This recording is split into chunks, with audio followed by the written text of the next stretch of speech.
Hi, everybody. Thank you for joining me today at this Open Teams webinar.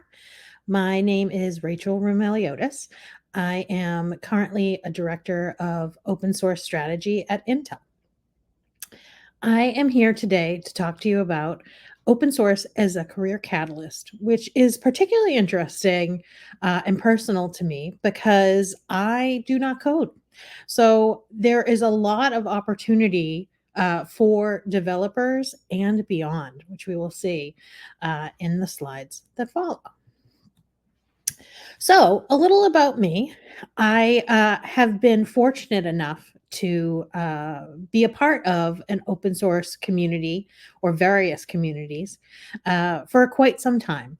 So, I worked for 12 years as a content strategist at O'Reilly Media, working on a variety of different technologies, anywhere from AI to UX to programming languages like Python. During that time, I had the opportunity to be a chair at several different conferences, but the one nearest and dearest to my heart is OSCON, which is O'Reilly's open source conference. And so that started. Well, now it started probably 25 years ago, but I was the chair for the last five, and then transitioned it to virtual events when the old COVID hit us. So, but that was an amazing experience. I really love programming for conferences, and I love the open source community and how diverse it is. So that leads me to Intel, where I mentioned I'm the open source strategy director. And so I've been with Intel for about a year. It's been amazing. And as part of that work, we have spun up a project which is, I believe the term is sandboxing, with the Linux AI and Data Foundation called the OPIA project, the Open Platform for Enterprise AI. And so it's very much a different perspective for me, and being able to be a part of a project and actually standing it up and starting it. And it has been quite an education. And I think I've been able to take some of my skills, and it's really been additive, which is really very much what open source, being a part of that and how it can be a career catalyst is about, right? It's about um, a diverse group of people coming together to make something successful. And that just has so many opportunities for you in your career. And I think as a person. So, just a super quick recap about what open source is for those that are not aware. So, I say open source is software because most software developers, uh, I don't even know, it could be 100%, use some sort of open source software, whether it be a programming language, a tool set, a large language model more recently. And so while there may be some proprietary tools or language or whatever, something in that developer's tool set is open source. More often than not, a lot of it is. And so that's what I mean by that. It's a bold statement, maybe less bold if you're an open source. So, anyway, so what does open source mean? So, basically, what it means is that there is neutral governance. It isn't owned by any company, any person. It is a group of people from different places, different walks of life, different backgrounds that make up the group of people that figure out what a project is going to do, how, for instance, say Python, to use that as an example, how that is going to grow and evolve and change, what they're going to focus on, what the experience around it is going to be like, what the community is going to be like. So that's really great as far as I'm concerned. So there's no one person or corporation's agenda that takes it to where it wants to go. So it's freely available code, which is super great for a variety of reasons. It means you can use it. It means everyone doesn't have to start at zero. It's a great way to learn. about different projects and ways of coding. Uh, it also, I believe, is sort of, I always use the phrase, the rising tide lifts all boats, right? It actually, while it's free, it seems counterintuitive that that would be a good thing for business. But what it does is it actually, I think, speeds innovation, and um, it can open industries. It can enable different projects to hit the ground running rather than um, being stuck at the beginning. So what's great about this too is that you can use it and redistribute it and redistribute it. There are licenses, of course, but basically it is the foundation of technology, right?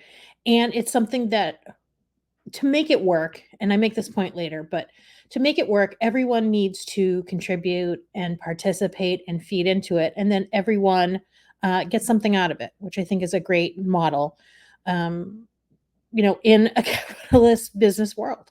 Um, and then, like I said, so there's a variety of different perspectives, licenses, ways that you can, a spectrum, if you will, actually, of how you can take that code and reuse it. Whether you can reuse it and then sell a product on top of it, whether it's something that you can use only the way it is outlined specifically, or if you can make changes.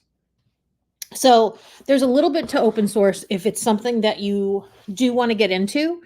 Um, as we'll see later, there's many different ways to learn about this.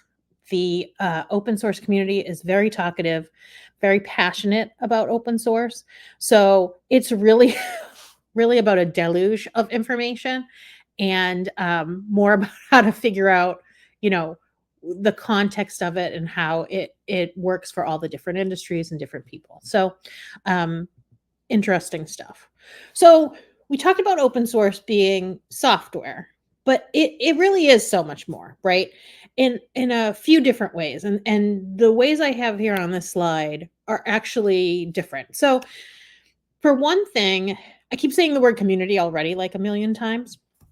And that's because that's what it's really about, right? So it's about, and I actually have that last here, but it's about communities, and it's about different communities. It's about the interaction between them.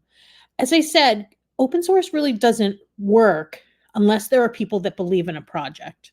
And so it's interesting to see what what people are drawn to, and how those communities are built, and the different resources and skills that those communities need. So as I mentioned, so standing up a project like I have, but certainly not alone, by the way, it has taken just a multitude of different skill sets and human power, honestly, to get things going. So that's one project, and there's, I mean, thousands, tens of thousands of projects out there, and they're in different phases of their life, right? So anyway, so community building, partnerships. There's, like I said, there can be partnerships between different projects. There can be partnerships between different people, different corporations. It's a way to get you out of um, your own world in your own company, and see what else is out there, and talk to different people, and grow, I think, as a person, right? I remember, you know, until, so this is an example, like travel, right? So if you travel as a kid, a young adult, an adult, whenever you do, I feel like it changes your perspective. Like you saw Big Ben in London on TV and you're like, yeah, I know what that looks like. And then you see it in person. It's just, it changes your perspective. And I think the opportunities that open source provides is similar, right? You don't know what you don't know. And so I think the idea of really putting yourself out there is a great way to grow your knowledge, give yourself some perspective, look at what you want in a career. So, innovation, I mean, there's so many different perspectives on innovation, right? So, again, it's about looking at like the multitude of work from different people. You learn something around every corner. It is a way to take whatever you're doing and supercharge it so that it moves forward.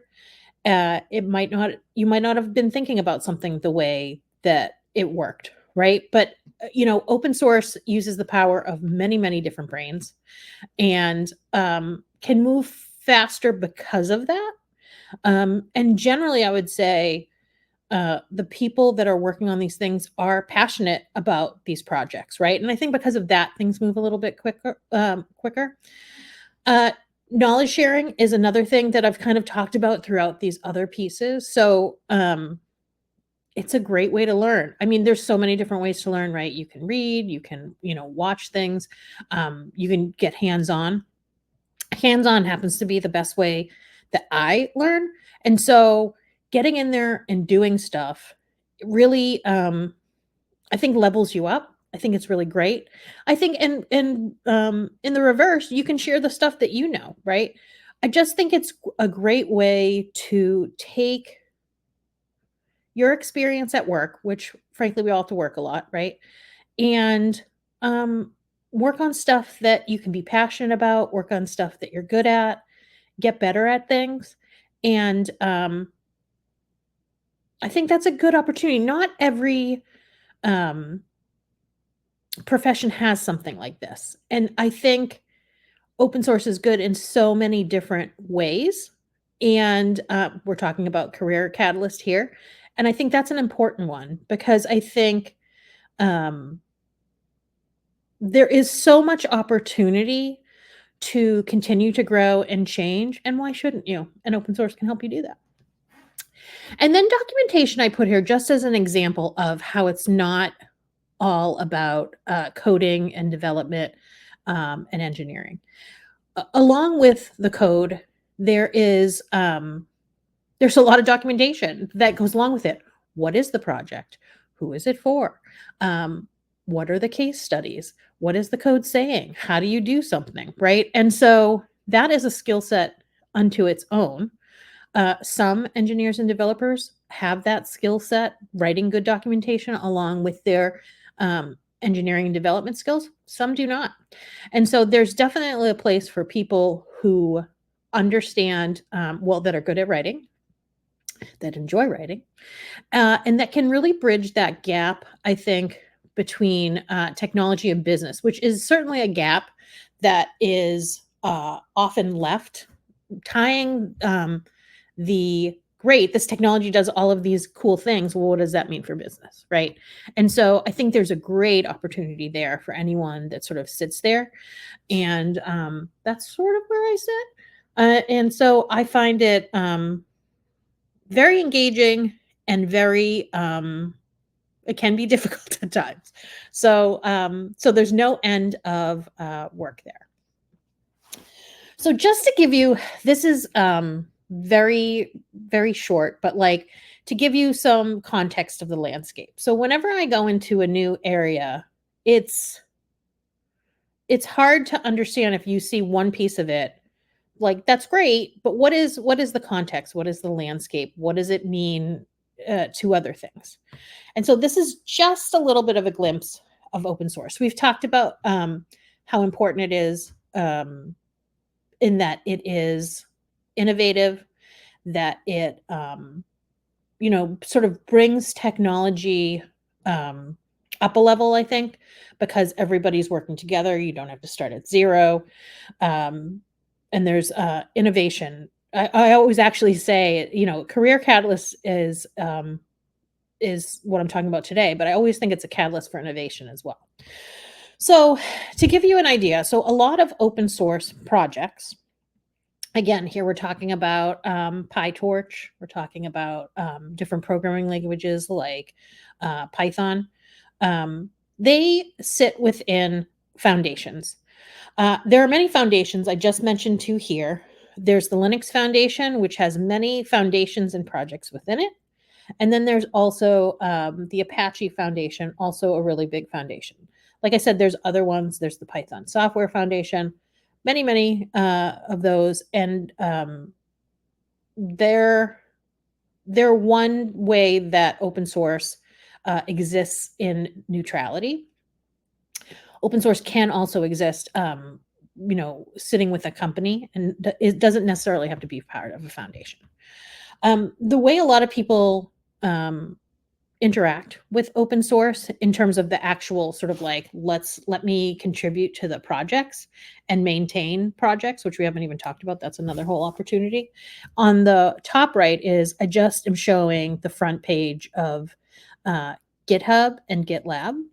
And that really is, you should basically, by the way, you should get, if you want to be a part of open source, dive in there, get a login, and just look around, right? There's lots of interesting information there, but that's where the projects actually live, and where when you get to the point of wanting to contribute, you may very well be doing it there, although there is much work outside of that as well. But it's good to have an understanding of what's going on at those couple of websites. Now, the bottom is definitely an eye chart, and I did that on purpose. So one of the foundations within the Linux Foundation is the Cloud Native Computing Foundation. And so that hasn't been that long that that's been around. I'm not sure, less than 20 years, I think. But anyways, don't quote me on that. But but basically, every little block here, every little logo that you can see is a project. So these are all about things, tools, tool sets that work in the cloud, which is admittedly a huge space, right? So that's when we talk about the cloud, we're talking about AWS and Google Cloud and Azure, and then the more bespoke clouds like IBM and Oracle, for instance. This is just one section, albeit a big section, of the open source world. Look how many projects there are, right?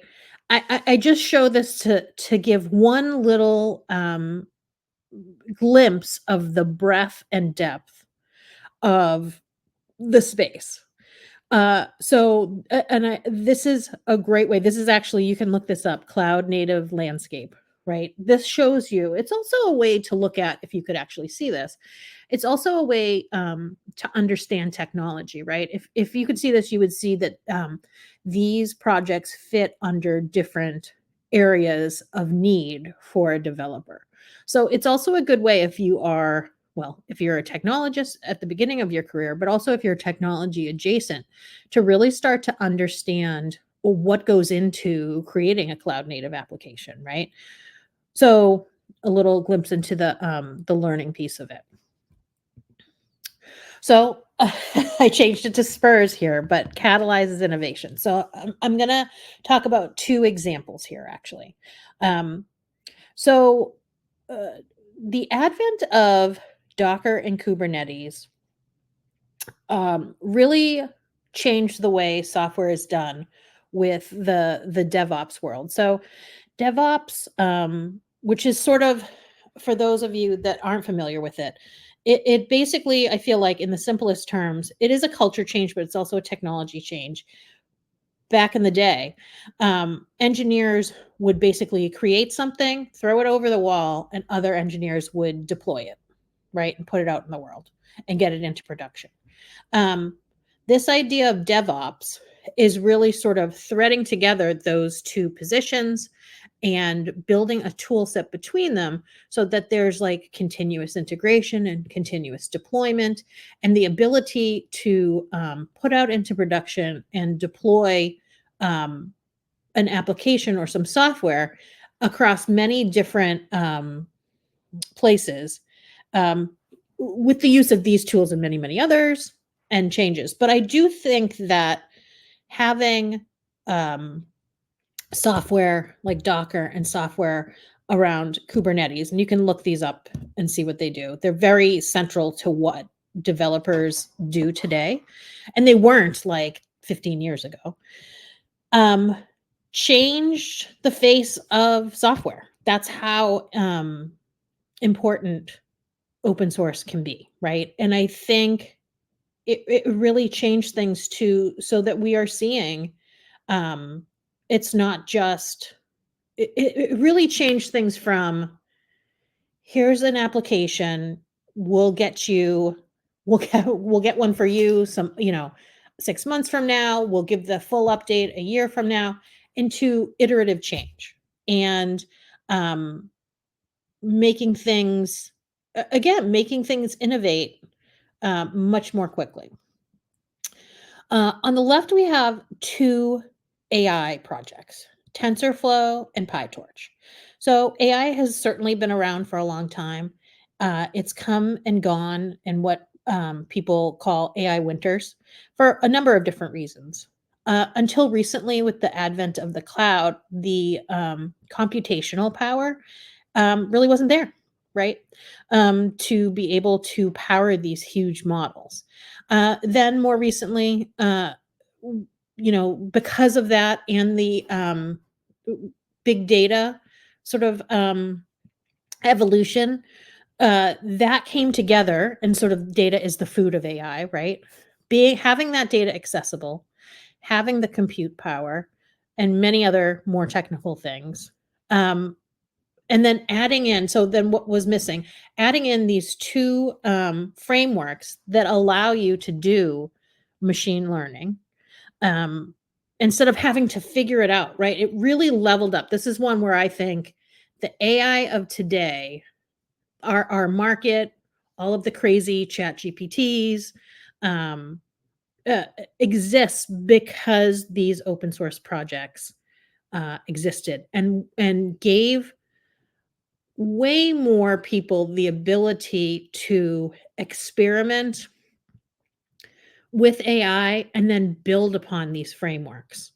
Um, and so TensorFlow really was first, and sort of now the big hotness is PyTorch. But these are just two examples of which I'm sure you can find better storytelling about them, but where I feel like the nature of development changed, and then AI came and stayed with us because of open source. So I say this again to sort of tell you about open source and show you how important it can be, but how interesting it can be, frankly, right? And I think it's right at the center of what everyone of a lot of businesses, right? It can be the purpose of a business, but certainly at this point, I think we can say that their technology is driving in some way all businesses, um, whether it be in the background or something that they actually sell. All right, so down to brass tacks now. Open source is a career catalyst. So um, I've probably foreshadowed many of these. But, basically, we'll go into each of these. It can help with your coding skills, it can help with your professional skills, it can build your brand. There's many new opportunities, and it can be fun, which I think is just as important as the first 4. All right, so I think this is the most obvious one, right? Building your coding skills. Basically, you get to see what everyone else is doing. It can give you lots of different ideas. It can show you, which I think is really where you level up from sort of like, I know this language to I know this language, right? Is how do you not only produce code for, let's say, Java this time, but how do you make Java work for you? Right? Just exposing yourself to, like for any languages, right? Like they say, if you read lots of books, then you're better at writing. Same thing for programming languages, right? So if you're out there and you're looking at a project, 2, 3, whatever, right? Whether it be for something that you're working on or something that you might want to work on or that you're interested in, you're just going to be exposed to all of these different things, right? And it's gonna start to emerge what are the best practices, right? Secure coding is definitely something that comes up, and that is something that I think more and more developers are looking at as a first tier problem, right? But in open source, some people say it's more secure, some people say it's less. Of course, I tend to think it's more secure because there are more eyes on it looking at it. But again, something that you'll see, and there are specific foundations like the Open Source Security Foundation that look at best practices in secure coding, right? And so that's something that if you want to learn about that, it's a great place to learn, and it's a great place to work on implementing it, right? The thing that I mentioned in passing is, so I keep talking about contributing. The thing, and that's great, right? There's also maintaining all of these projects. And as much as sort of like spinning up something new takes a lot of people, keeping things up and running, um, it just that world and the projects keep on coming. And they're, a lot of them stick around for a long, long time. And so they need to be maintained. And one of the things that needs to be maintained is the security around them. And so that's an ongoing issue if you know anything about security. Um, Sort of code deployment, I put that here because one time I was giving a talk to college kids, and it was interesting to me. I just didn't know this, I guess, but it was interesting to me to see how they did not know anything about code deployment. So it's a good way, and maybe that's right. Maybe I don't think it's right. But anyway, the idea is that it shows you how to actually use code in the world, right? So great, you can write code and it's beautiful and whatever. This shows you about when code is out there in the world, how to get it out into production, how different people are doing it. Again, just sort of seeing what the world is like out there. Coding for readability, I think probably underestimated. But as you look at code that isn't readable, you're going to start to think, what the heck? Maybe my code should be more readable, and maybe even fix the code that isn't readable, right? Another thing is just exposing yourself to working alongside other programmers, right? Seeing how they work, figuring out how to resolve issues, seeing how that can be helpful or hurtful. I mentioned documenting your code. That I think is as important as the code is. I'm going to say it because if nobody can use your code or understand it, that's probably a problem. And then all of these, as I've sort of been hinting at, helps you see the big picture, right? How things fit together, both in terms of different examples within a project, different projects, different languages, how things are deployed. It, I think, exposes you very quickly, more quickly than you would be exposed at your current job, to all of the different things that are out there. And I think, and I've said a little bit towards the like junior programmer stuff, things move so fast. I think it's any programmer, right? So even if you're a senior programmer and you're working on one thing, everything else is still moving just as fast. So it's probably moved beyond where you last knew it was, if you even did have time to know where it is. This, I think, is the undersold portion of open source, is that it can help professional skills for anyone, for engineers, coders, whatnot, everyone, myself included, right? Because it really makes you tune up your communication, for instance. Again, we've talked about documentation, but talking with others.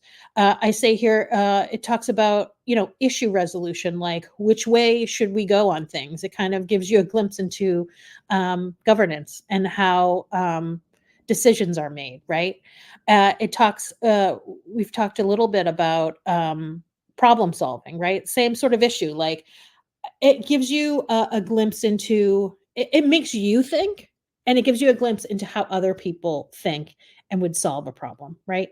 So there's a lot of opportunity to um, I think there's a lot of opportunity to do things that you might not need to be doing at your current job that will help your current job anyways, right? And will get you ready for whatever other job you want to go to. Because these are things um that you're going to have to do, right? So, we talked about communication, relationship management. there is something to that, right? Talking with other people, keeping in touch with other people, understanding other people, making them feel like they're heard. Um, all of this can be done in and around the world of open source, around code, around the community around it. Um, there's lots of things going on where this is something that you can work on. Mentorship is something that I haven't talked about yet, and I think is something that, again, I think we've seen more of.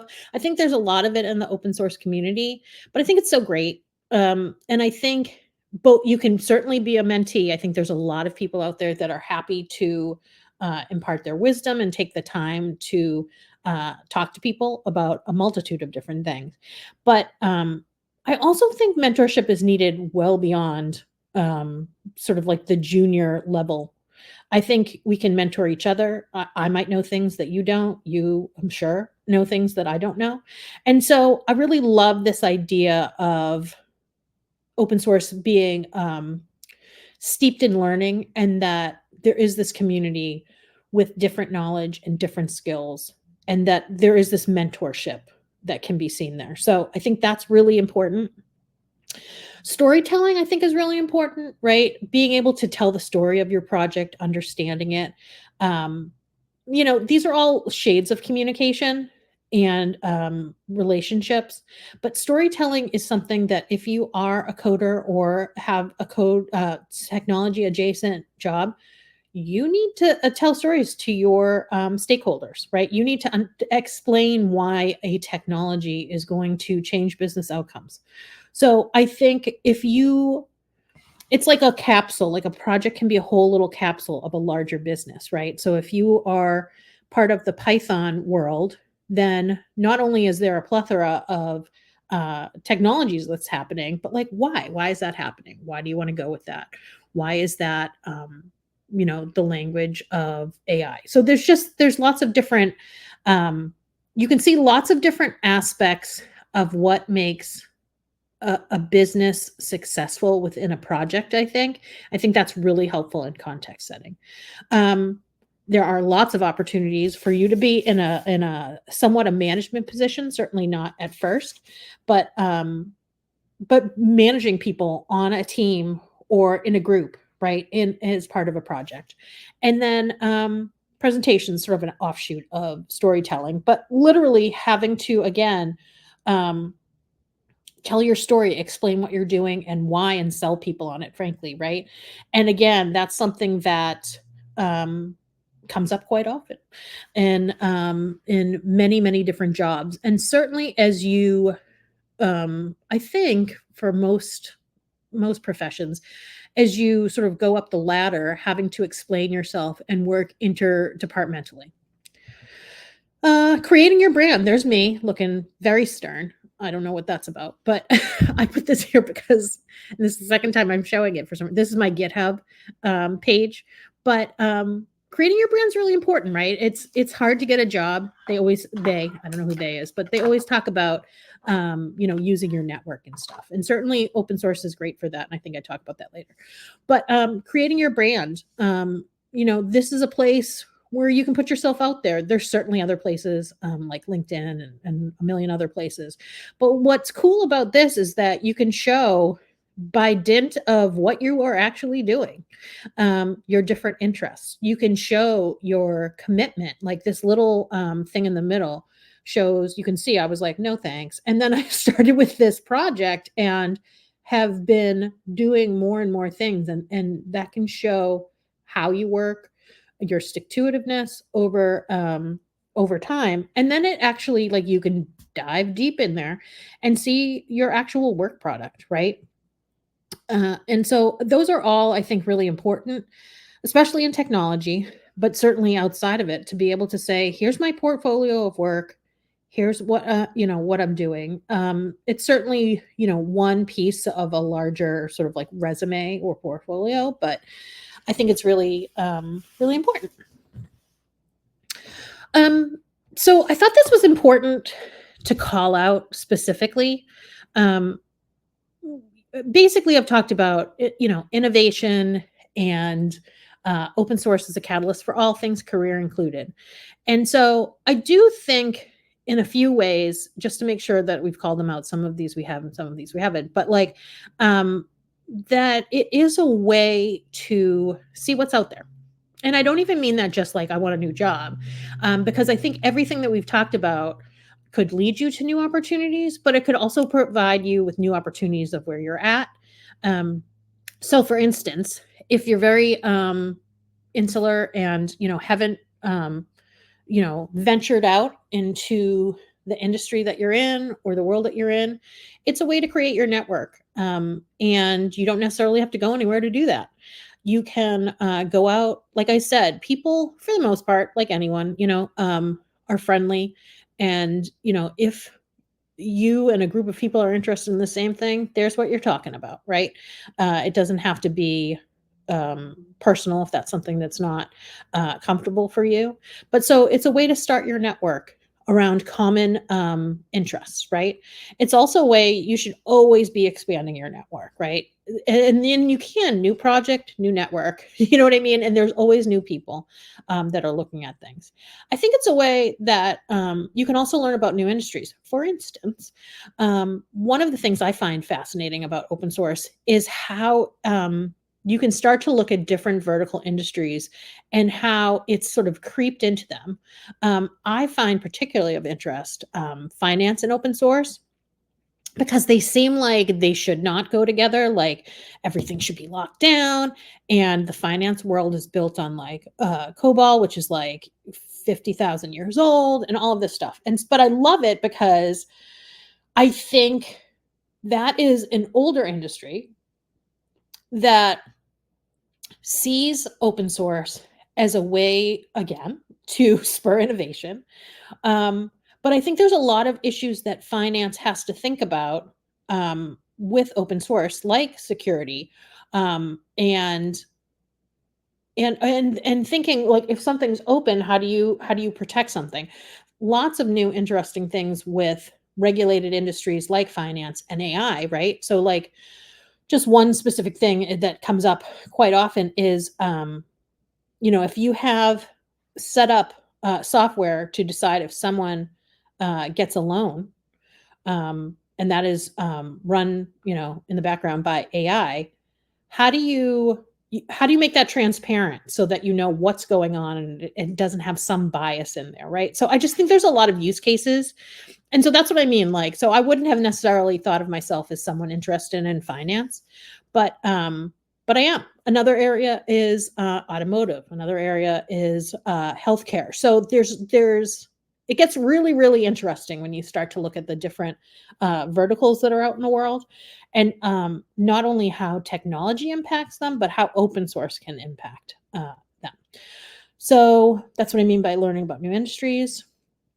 I think it also makes you aware of like this finance thing that I just mentioned. What are new business trends? What are the trends that you're seeing across the board in the different verticals? Like, oh, everybody's using the cloud. Everybody's understanding that, data has value. Everybody's using AI. Oh, but, regulated industries have to consider these things. So there's lots of things that you can look at. Yes, you can find lots of new open positions. And that's as you make your network, you start to see that. So it's just a good way to keep your options open. I think also AI, as we're kind of talking through, is obviously the big hotness, especially Gen AI. And looking around and seeing how people are using chatbots and translation and whatnot, right? It gives you an insight, I think.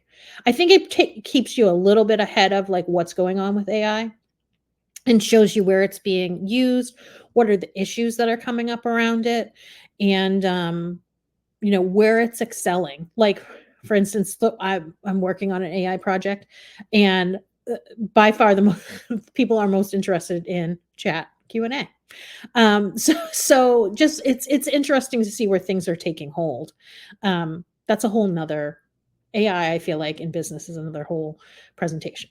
And I put this in here on purpose because I don't think we think enough about it. And I think it's really important, especially the longer you work. Have fun. We spend a lot of hours working.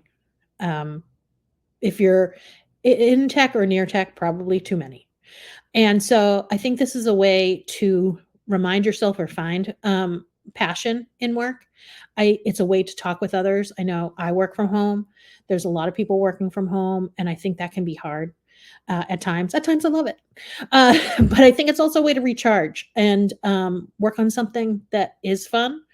And like I said, there's different things. Like if you are a coder at work, maybe what you really want to do is write something or plan an event or tell the story of a particular project that you like. So I think this is really I want everybody to really take this in. And whether it's about open source or something else, I think this is important that you think about this for your career, because otherwise it's just going to be painful. So some practical first steps if you are looking into getting into this. Like I said, there's lots of clubs, right? There's what I have here are different larger foundations in the space. They all have different reputations. They all have different viewpoints. There's many, many more. There's also all the different technology corporations and beyond have pages and viewpoints on open source. So there's just a lot to go and look at. Listen, read, and watch, right? So lots and lots of podcasts. These are but a few, right? The Changelog, Open Source Security, Floss Weekly, which has been around for ages. Again, just starting to soak in the world, right? There's hundreds, right? So go out, find one you like. Events. So I put events here, and I think it's important to note. So these are some key events. Again, there's lots and lots that are big, small, local. There's meetups, right? Open Source Summit is big. All Things Open is something run by Red Hat. It's really cool. It's in I think it's in South Carolina. And then KubeCon, which has really become a core developer event. If you can go to those, great. I know many can't. Lots of stuff online from them, whether it's blog posts or videos of what has happened at past events. They are a great source, especially if you look across all of them. I think you'll see very quickly what comes to the top, like everyone's talking about this, right? And then you can think, oh, that's cool, maybe I'll go look at that. Websites, again, you could look anywhere, like just do a search for open source. Opensource.com is actually a Red Hat site, but Red Hat does a lot of good, not Red Hat flavored open source stuff. So I think that's important. Google's obviously a huge player in open source. I think the thing to remember that as you join a club and you read or listen, just make sure you're varying who you're reading from, because like I said, there's a spectrum. There's history, there's people that believe one thing and won't hear it from another thing. There's other people that are skip along that spectrum and think about all different things. And then ask and explore, right? So go to GitHub and poke around. They too have a lot of content on their site before you even touch a project. But go look at a project, see what it is. Like, you can't hurt it, I don't think. So go do that. Go look at GitLab. Like I said, there's different communities, and those communities are at events. They have message boards. They have Slack communities. They're all over the place. So you can go and figure out which one makes sense to you. Most, if not all, of the meetings around projects are open meetings. So again, you can go and just be a fly on the wall and listen and see what people are doing, and that might give you a glimpse into what you want to do. So final thoughts here. Open source, as you can probably tell from this presentation, is huge, right? So there are so many things to do, so many projects over a long time. And I think to keep it sustainable, it needs diversity in all different ways. And it needs new people coming in and giving ideas and helping to keep it healthy. So I do, as I say, I guess open source needs you, right? I do think open source, while I think a lot of people know about the term and what it is, I don't think they realize how central it is to the world. Like as central as technology is, open source is. So that's what's interesting about it, in that you can. There's so many different aspects to it, and it is a way, I think, like I said, to learn, to move about in your profession, to jump over to a new profession. And like I said, open source does need you, right? They need your skills, and they want you in their different communities. So I think it's a mutually beneficial um, relationship. And like I said, it's uh, like we talked about London earlier, I think the underground, if you look at that map, it's just sprawling and all over the place, and I think this is sort of like an underground map to, the professional world and the business world, and it's a way for you to check out different stops and, go different places, and, I would suggest that you do it if it's something that you're really interested in, and, yeah, that's what I'll leave it at. So I wanna thank you. This is how you can contact me. Happy to get in contact with you and tell you more. And at this point, we are actually going to transition into some Q&A, and I'm happy to answer your questions now.